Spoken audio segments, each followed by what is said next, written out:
Next up, we've got Dr. Klappa from the University of Kent. Again, he shared some of the resources with me ahead of time. I've already recommended one of these resources to my students, so hopefully you'll find these very useful. Really looking forward to hearing what you got to say. Peter? That's very kind. Thank you very much. So first of all, a very, very big thank you to Nigel and David and whoever is involved in the DryLab project. I think it's absolutely fantastic because we are all sitting in the same boat. We want to give our students practice experience. And at the University of Kent, we still run face-to-face practicals, but we are also fully aware that a lot of students can't actually participate, and therefore we need to generate data and we need to provide some online access for the students so that they can at least do some data analysis like Nick Harmer earlier described it. And I wanted to go down a very similar route, but I also wanted the students to generate their data almost online. And therefore, I came up with this sort of almost crazy idea of setting up some experiments. And I've created a website, for example, which imaginatively I've called Dry Labs. And there are some of the practicals that I run in a face-to-face setting, but that I've tried to convert into an online setting. So here are a few of the practicals that I've done. So for example, in the when the students need to do a Bradford assay, for example, standard procedure, they can do that from home in a way. So on this website, there is basically the aim. There are some instructions here. And then I sort of messed around a little bit with, what is it called? Front-end web development technology. So I'm not smart enough to do any programming in R or in Python.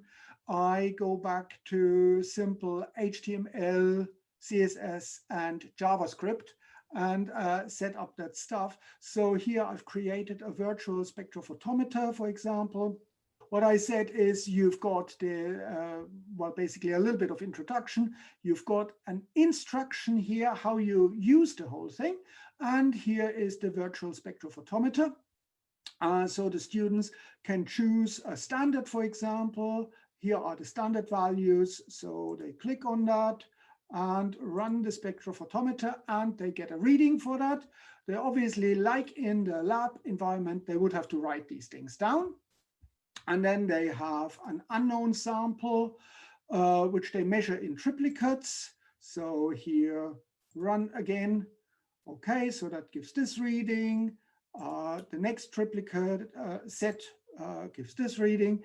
And the data are decided by a random number generator. So the numbers are randomly generated. Of course, they are within a certain range so that the numbers make sense. Pretty much what Nick has done, but just not in R, in HTML. And they actually can, in a way, generate their own numbers. I've got one about buffers where they have to measure pH of buffers. I've got a little bit of a trick built in. So for example, they have to produce a buffer. We've got 150 millimolar phosphate buffer. Check the pH, yeah, 7.21. And now we add HCl. So we add HCl to the buffer, run it. Oh dear, it didn't work. Why didn't it work? Well, we forgot to clean the electrode before we move on to the next one. So clean it. Let's try it again. Aha, now it works. So that's all with a little bit of HTML code. We have, for example, an enzyme practical where the students, for example, choose a substrate concentration. Then they have a timer up here and what the spectrophotometer shows. So here the students have to take note of the time and the reading, and then they have to find, for example, km from that. And again, the numbers are more or less generated by a number generator, but so that they make sense. We have, oh yeah, that's a nice one, I think. We have where they have to identify and do a little bit of detective work with a protein complex with an SDS polyacrylamide gel. So they need to basically to, here are the instructions. They get the gel, but they need to prepare a standard curve, and then they run a gel under oxidizing and reducing conditions, and they find, for example, that this band here, they have to identify what molecular mass this band roughly is. They find that this splits up into two separate bands, so they have to figure out what is going on. And we give them information about how big this protein complex is, so they have to come up with an idea how this thing actually works. And in this case, I've included the answer for that, so they can check immediately if they got it right. So that's really the sort of a set of online practicals where the students can really interactively generate the data. And the students who have done things like that, they said that they really like it. Now, I fully appreciate that code is not everybody's cup of tea. And I thought, what can I do in order to give something back to the community? And I probably will regret that. And I think maybe I shouldn't say that, but I thought I would love to invite people to come up with some ideas that they want to be translated into something like that, into an online practical. And I will then obviously would like to work with you guys and try to convert these ideas into the code. And what I then can do is I can send back the code to you. It's all sort of self-contained. It's all just one HTML file with the JavaScript, with CSS in it. And what people can do then is they can either put that on a website. If you don't have a website, this is all done in Google Sites that I show, or you can import the HTML file into your LMS. It works all right with Moodle, although Moodle has a bit of an issue with CSS, but otherwise I found it works, and I would be very happy to work with people and come up with more projects if people think that this might be useful. I'm also want to very quickly showcase the other project that I'm working on, and that is the unlimited questions that I have. It's not unlimited. There are some limitations, but again, using my coding with JavaScript, I was fed up with the Oliver Twist phenomenon, where students every half hour come to you and say, sir, I want more. I want more practice questions. So you think about practice questions, you give it to them, half an hour later they email you again and say, can you please have a look, have I done it right? And I got totally fed up with that. So I thought I'd play around a little bit and come up with questions. So at the moment, I think I've got over 100 question sets. So for example, here acid, basis, pH, here calculating the amount of acid and basis for a buffer. And each of these questions has a question. And again, the numbers are generated by a random number generator. And so the students can then try to work out what they've got. most of the questions are associated with a YouTube video where they can then check out, did I get the principle correct? Obviously, it won't be the same numbers, but the principle is the same. And then, of course, they can check their answers. And if I, for example, then click again on give me a question, then the numbers change. And of course, the answers change again. And again, I would like to invite people, if they have any questions that they think would be great for the students, then I am very, very happy with working with people, trying to write a code and then, send it back to you. I hope it will be manageable. And at the next conference, then you can buy me a beer and, or then pay for my rehab. Ideally, then I will turn into an alcoholic. So if I go back to my screen, let me quickly go back to share the screen. Need to share this one. Hang on, where am I? Yep, that should be this one. So for the dry labs, here's the QR code, and for the endless calculations, here is another QR code, and each of these websites have a sort of a little section underneath where you can leave a comment, and if you would like to, work on a project, please let me know. I'd be really happy to try my coding skills. With that, I think my time is up, and thank you very much for listening.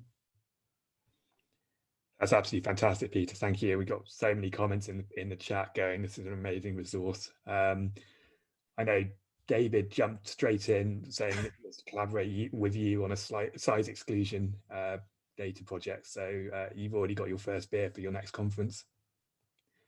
So I'll buy you two, Peter. Thank you. One for each complex. Okay, let's see. I mean, the more information I get and the more sort of real life data I get, the better, the easier it is for me. It probably won't be overnight, so please give me a little bit of time, but otherwise I'll try my very best. And if the project is interesting, I really, really love to do that. It feeds in very well with what Nick was talking about in his first one about giving students different data sets. So I've got a piece of coursework where they get an STS page gel where everything falls into a single band, but a size X column where everything's a complex, and they have to try and interpret it. But then, like Nick was saying, the clever ones just swap all the data set. What I really need is a variety of data sets to do exactly what Nick was saying in the first talk. So it would be amazing. Absolutely. And they can generate that then themselves in a way. Yeah. It'd be immense. Brilliant. We had a question from Mel in terms of the coding in HTML, about how complex that is compared to perhaps things like R or Python. Or do you have any experience of that, Peter? Right. Let me just quickly, I think I have something here. Let me just check. Yeah. Here is a little bit of code for a project where, for a statistics project, where the students have to identify and count basically different colonies under different conditions and do a little bit of statistics. Here is the code for that. So that's the HTML code. I have to say, I am not a trained web developer. This is JavaScript, HTML.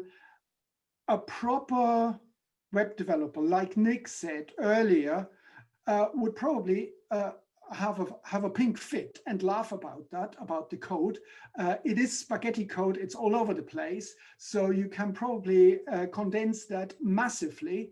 But as long as it works, I'm not too fussed about aesthetics. And the coding is, I mean, it's not terribly difficult. If I can learn it, anyone else can, including my dog. Yeah, I mean, I've coded a few websites myself, and I agree with the comment. Is so long as it works, it doesn't matter really what it looks like behind the scenes. But yeah, it looks fantastic. A comment and question from Ian is, these are great, Peter, simple but really effective desktop experiments. How long does it take you to build one, and how do such activities integrate with or supplement your face-to-face teaching? It depends on, for example, some of these questions that I showed. I would say for a question, once there is a template, it takes about 10 minutes to get a question up and running. For the labs, depends on how much extra stuff I have to learn myself, which is really interesting, of course. It can be a day or something like that. And sometimes the code can go over 10, 15 pages or something like that. But as I said, once a template is there, it's pretty easy to modify it. Now, how does it integrate into my face-to-face teaching? Well, at the moment, with the practical labs, the students would do pretty much in the lab what they also do on the screen. So if students cannot, for one reason or another, attend the lab, then they get the online version, whereas the students in the lab would naturally, I guess, use the face-to-face data.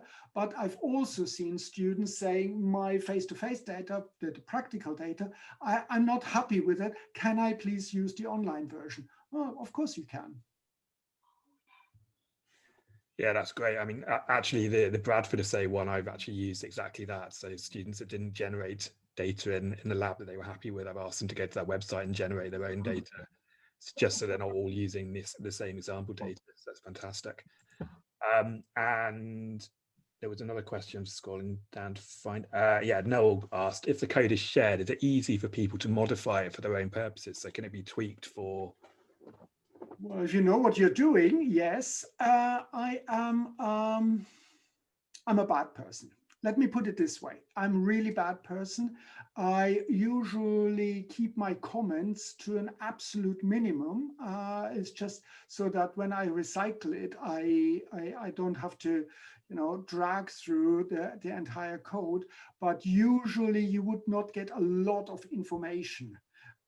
So unless you know exactly what you're doing in terms of code,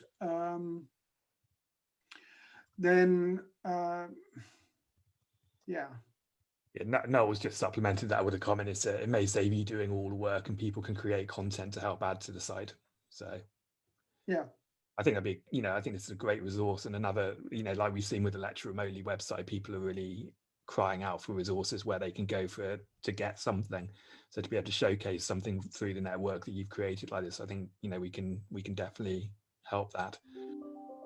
And Mel's come in and said that she's now feeling inspired to start learning how to code. So you got a convert as well. There is the way I learned it is through the W3 school, and that's a really, really good resource. And I write all my code in their online editor because I can immediately test it, and that's really a lifesaver for me. Yeah, I love the way that they will point out where all your mistakes are in a website. It's great. Yeah. Okay, Peter, thank you so much. I think it's a fantastic resource, and like I said, I've already shared this with some of my students, and thank you. Yeah, the endless calculations has been a lifesaver for me this year. For that, please do. If people find mistakes, please let me know. Because only yesterday I found a mistake in the buffer calculation, which made it be out by 100%. So please let me know, and I can rectify it very quickly. My students are very good at pointing out all the mistakes I've made in my calculations, so I'm sure they will be more than happy to. So Peter, thank you very much Thank you for very much. that presentation.